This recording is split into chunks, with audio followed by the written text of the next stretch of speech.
काफी टाइम हो चुका था और मैंने किसी नई एनिमे सीरीज को एक्सप्लेन तक नहीं किया, इसलिए आज हम स्टार्ट करने वाले हैं एक बिल्कुल ही ब्रांड न्यू आई डोंगुआ को, जिसका मेन कैरेक्टर बहुत ज्यादा इंटेलिजेंट और बहुत ही ज्यादा स्ट्रॉन्ग है। ये डोंगुआ सीरीज आपको कैसी लगेगी आप मुझे कमेंट और लाइक करके जरूर बताना। एपिसोड की स्टार्टिंग होती है सुइन सिटी को दिखाते हुए, और इस सिटी के पूरी आर्मी एक जगह पर इकट्ठा हो रही थी और इस सिटी के अंदर रहने वाले लोग अपने आप को घरों के अंदर बंद कर रहे होते हैं। और ये पूरी आर्मी आई हुई थी सिर्फ एक पर्सन को रोकने के लिए, और वो पर्सन ही हमारी स्टोरी का मेन कैरेक्टर है, जो कि यहाँ पर आते ही बिजली की तेजी से बहुत सारे आर्मी के सोल्जर्स को खत्म कर देता है। और ये जा रहा था इस सिटी के मेन पैलेस यानी महल की तरफ, और नॉर्मल सोल्जर्स तो इसको नहीं रोक पा रहे थे, इसलिए सिटी की फॉर्मेशन एक्टिवेट होकर पूरे महल को कवर करने लगती है। और हमारा मेन कैरेक्टर ली बाई वो इस फॉर्मेशन को पूरी तरीके से एक्टिवेट होने से पहले ही इस फॉर्मेशन के दूसरी तरफ आ जाता है, और यहाँ पर उसे मिलते हैं स्वॉर्ड्समैन। और सिर्फ एक ली बाई को रोकने के लिए यहाँ पर बहुत सारे स्वॉर्ड्समैन लाइन लगाकर खड़े थे, लेकिन इनको ये नहीं पता था कि ली बाई इनसे कितना ज्यादा स्ट्रॉन्ग है। इसलिए ली बाई बहुत आसानी से अपनी हाई डैश स्पीड का इस्तेमाल करते हुए इन सारे स्वॉर्ड्समैन को एक एक करके खत्म कर देता है। यहाँ तक कि उसकी एक स्वॉर्ड के वेव से वो एक बार में काफी सारे लोगों को साइड हटा दे रहा था। और तभी ली बाई के ऊपर अटैक करता है एक यूनफेंग नाम का स्वॉर्ड्समैन, लेकिन ली बाई के सामने ये भी नहीं टिक पाता। लेकिन यूनफेंग के बाद में यहाँ पर आता है इस सिटी का सिक्योरिटी ऑफिसर, जिसका नाम था रेंजी। रेंजी स्टार्टिंग में तो ली बाई को अच्छी टक्कर दे रहा था, लेकिन उसकी स्वॉर्ड स्किल ली बाई के सामने फीकी पड़ने लगती है, इसलिए रेंजी की हेल्प करने के लिए यहाँ पर फिर से यूनफेंग आ जाता है। बट होता ही है कि ये दोनों मिलकर भी ली बाई को नहीं रोक पा रहे थे, और इन तीनों को फाइट करते हुए देख रही थी एक विनलिन नाम की लड़की। और विनलिन से कोई पूछता है कि आखिर गेट के बाहर कौन खड़ा है, और विनलिन उस लेडी का रिप्लाई करते हुए बोलती है कि यहाँ पर ली बाई आया है, और ये लेडी इसी महल के अंदर थी जहाँ पर ली बाई जाना चाहता था। और विनलिन से हमें पता चलता है कि ली बाई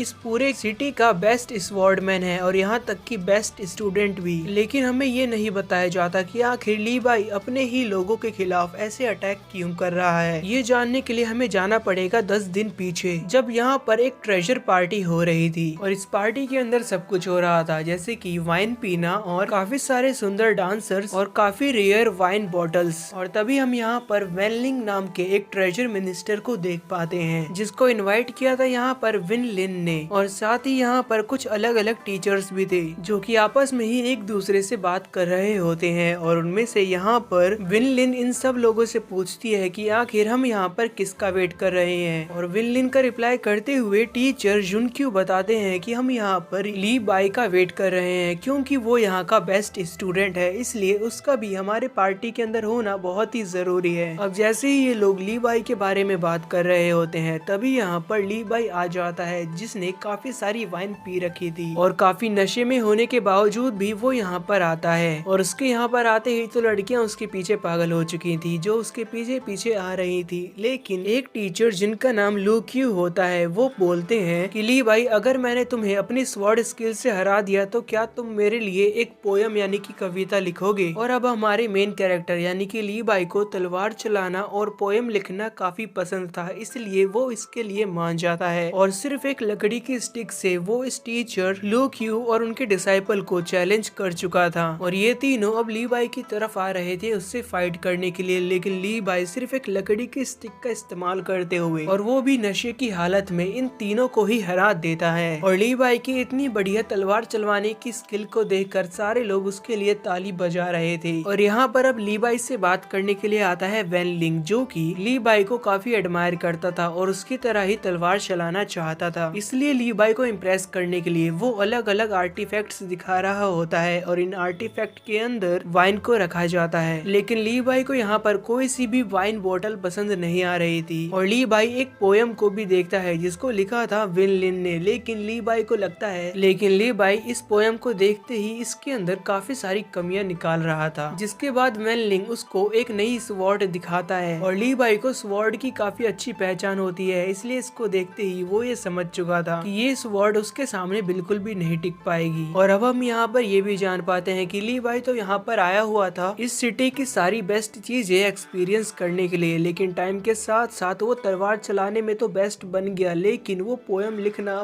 पूरी तरीके से भूल चुका है। और लीवाई को उदास देख कर वेन लिंग उसको एक नया जेड लिकर दिखाता है जिसके अंदर वाइन को रखा जाता था, जिसको देख कर लीवाई भी काफी खुश हो रहा था क्योंकि ये बना हुआ था प्योर जेड क्रिस्टल से। अब इसके बाद वेन लिंग लीवाई को एक प्रैक्टिस स्वॉर्ड मैच के लिए चैलेंज करता है और लीवाई को खुश करने के लिए उसने यहाँ पर बहुत सारे डांसर्स को बुलाया था जो कि ऐसे डांसर्स थे जो कि क्लाउड मून कास्ट के होते हैं, जो कि डांस बनाते टाइम इल्यूजन क्रिएट कर सकते थे। और जहाँ पर ये छोटे छोटे डांसर्स डांस कर रहे होते हैं उसी समय यहाँ पर लीवाई और वेन लिंग आसमान में उड़ते हुए एक दूसरे से फाइट कर रहे थे, जिसके अंदर हम ये देख पाते हैं कि वेन लिंग भी काफी अच्छी टक्कर दे रहा होता है लीवाई को। और इसी बीच में होता ये है कि एक डांसर का यहाँ पर बैलेंस बिगड़ जाता है जो कि बिल्कुल नीचे गिर रही होती है, लेकिन लीवाई उसको बचा चुका था। और अब हमें पता चलता है कि ये लड़की देख नहीं सकती जिसकी वजह से इसका बैलेंस बिगड़ चुका था। साथ ही जो ये डांस करते हुए इल्यूजन पेंटिंग बनाने वाले थे वो भी अधूरी थी, लेकिन इस पेंटिंग को लीवाई अपने स्वॉर्ड की हेल्प से इल्यूजन को काटते हुए काफी अच्छी पेंटिंग बना देता है स्काई के अंदर। और लीवाई के नीचे आने के बाद में वेन लिंग उससे बोल रहा था कि ये जो छोटी सी लड़की है इसकी आंखों का इलाज मैं करवा दूंगा, और वो लीवाई को ये जेड बोतल देता है। और इस पूरे सीन से हम ये समझ पाते हैं कि ये सारे लोग काफी अच्छे दोस्त हैं और ये एक दूसरे को काफी अच्छी तरीके से जानते हैं। इसलिए हमारे मन में फिर से एक क्वेश्चन आता है कि जब ये लोग एक दूसरे को इतने अच्छे से जानते हैं तो लीवाई इनके ऊपर अटैक क्यों कर रहा है। और लीवाई अब रेंजी और यूनफेंग को खत्म करते हुए अब विन लिन के पास में आ चुका था, और अब विन लिन भी लीवाई के ऊपर अटैक करने के लिए जाती है, लेकिन लीवाई की स्वॉर्ड स्किल के आगे वो बिल्कुल भी नहीं टिक पाती और लीवाई उसे अपने फॉर्मेशन के अंदर बंद कर चुका था। जिसके बाद विन लिन उससे पूछती है कि आखिर तुम ऐसा क्यों कर रहे हो, तुम अपने ही दोस्तों को नुकसान क्यों पहुंचा रहे हो। और इस बात का रिप्लाई करते हुए विन लिन को लीवाई बताता है कि उस पार्टी के दिन मुझे एक लेटर मिला था जो कि मेरे घर वालों की तरफ से था और उसे लिखा था मेरी माँ ने। और हम देखते हैं कि लीवाई को एक लड़का आकर लेटर देता है जो कि उसकी माँ की तरफ से उसके गांव से आया हुआ था, लेकिन लीवाई उस लेटर को खोलकर नहीं देखता और काफी सारी वाइन पी लेता है। और वो इतना नशे के अंदर हो चुका था कि उसे पता ही नहीं चलता। और इस बात को पूरे 2 दिन बीत जाते हैं और 2 दिन के बाद में जब लीवाई को होश आता है तो वो उस लेटर को पढ़ते ही शॉक हो चुका था और वो अपने घर की तरफ जा रहा होता है। वो लेटर के अंदर उसकी माँ ने लिखा था कि लीवाई हम लोग तुम्हें काफी ज्यादा मिस करते हैं, और उसकी माँ के अकॉर्डिंग लीवाई को उनकी माँ से मिलने के लिए बहुत ही जल्दी घर पर जाना पड़ेगा। लेकिन लीवाई ऑलरेडी 2 दिन लेट हो चुका था, इसलिए वो अपने घोड़े के ऊपर बैठकर बहुत ही स्पीड में अपने घर की तरफ जा रहा होता है जो कि दूसरे गांव के अंदर था। और काफी दिनों के बाद वो अपने गांव के अंदर पहुंचता है जिसको देखकर ऐसा लग रहा था कि ये पूरी जगह अब डिस्ट्रॉय हो चुकी है, लेकिन अचानक से वहाँ पर सब कुछ नॉर्मल हो जाता है। और हम देखते हैं कि लीवाई अपने गांव के अंदर अब आ चुका था जहाँ पर एक फेस्टिवल को सेलिब्रेट किया जा रहा होता है। और इसके बाद लीवाई मिलता है अपने घर वालों से जिसमें उसके मम्मी और उसके पापा काफी ज्यादा खुश होते हैं लीवाई से मिलने के बाद में। लेकिन लीवाई के फादर और लीवाई की ज्यादा नहीं बनती क्योंकि लीवाई के फादर चाहते थे कि लीवाई यहीं पर रहकर उनका फैमिली बिजनेस संभाले, लेकिन लीवाई तो स्वॉर्ड चलाने और पोएट लिखने में माहिर बनना चाहता था, इसलिए वो अपने घर वालों को छोड़कर स्वीन सिटी में रह रहा था। और अब इसके बाद लीवाई वापस से अपने पेरेंट्स के साथ में गांव का फेस्टिवल एंजॉय कर रहा होता है, और तभी वहाँ पर उसे 2 पर्सन दिखाई देते हैं जो थे उसके बचपन का रूप और उसके फादर जो कि इस फेस्टिवल को एंजॉय कर रहे थे। अब सोचने की बात यह है कि लीवाई का बचपन का रूप यहाँ पर कैसे आ गया। जी हाँ, लीवाई ये जो भी देख रहा था वो सब इल्यूजन था और उसके फैमिली वाले और उसके पूरे गांव के लोग अब धीरे धीरे करके यहाँ से गायब हो जाते हैं। और जैसे ही ये इल्यूजन पूरी तरीके से टूट रहा था तब लीवाई भी धीरे धीरे होश में आने लगता है। और इस बीच उसे अपने पेरेंट्स की बात याद आ रही थी और वो सोच रहा था कि उसको कभी भी अपने घर वालों को छोड़कर नहीं जाना चाहिए था, और वो अगर यहाँ पर पहले आ जाता तो वो शायद उनको बचा पाता। और पूरा होश में आने के बाद वो देखता है कि उसके पूरे गांव को किसी ने पूरी तरीके से खत्म कर दिया है, और दूर दूर तक बस ऐसा लग रहा था कि यहाँ पर बहुत बड़ी आर्मी आकर इन सब लोगों को खत्म करके चली गई। और तभी वहाँ पर लीवाई को स्विन सिटी का झंडा दिखाई देता है, और ये देखकर लीवाई को ये लग रहा था कि शायद जिस सिटी के अंदर वो रहता है उसी सिटी की आर्मी ने आकर उसके गांव वालों को पूरी तरीके से खत्म कर दिया। इसलिए ही लीवाई अपने सारे दोस्तों के खिलाफ हो गया अपने घर वालों और अपने गांव वालों का बदला लेने के लिए। और लीवाई के घर वालों को किसने मारा ये जानेंगे हम अगले एपिसोड में। और अगर आपको ये सीरीज के और भी एपिसोड देखने देखने हैं जो कि आगे जाकर बहुत ही ज्यादा इंटरेस्टिंग होने वाले हैं। तो वीडियो के अंदर लाइक और कमेंट जरूर करना। वीडियो का लाइक टारगेट है सिर्फ 100 लाइक्स का, और आगे जाकर स्टोरी सही में बहुत इंटरेस्टिंग होने वाली है, तो उसे मिस बिल्कुल मत करना। मिलते हैं अगली वीडियो में। Thanks for watching.